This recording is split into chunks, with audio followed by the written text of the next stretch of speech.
Today, I'm going to walk you through finding your CVV, or card verification value, on the Barclays Bank app in just a few easy steps. Let's get started.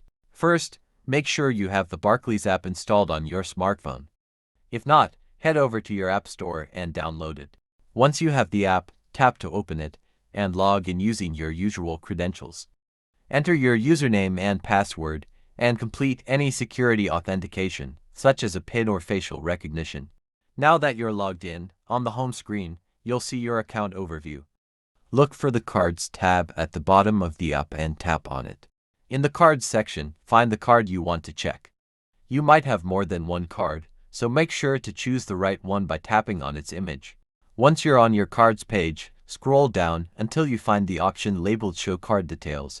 Keep in mind, for security reasons, the app may ask you to verify your identity again. Complete the security check as prompted. This helps ensure your details are safe. After that, your card details will appear on the screen, including the CVV number. Remember, the CVV is usually a 3-digit number located next to your card number. And that's it. You've successfully found your CVV on the Barclays app. It's a great way to quickly and securely access important card information whenever you need it.